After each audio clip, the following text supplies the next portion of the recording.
दुईटा ताउँथ्यो खाऊ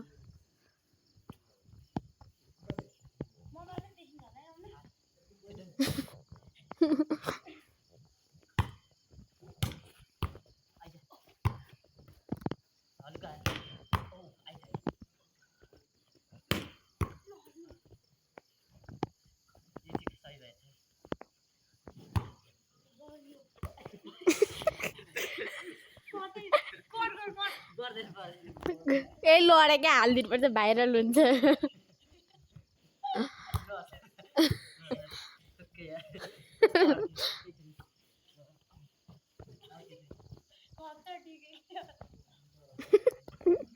रबिनको मिठो ल भइहाल्छ भिडियो खिच्नु म त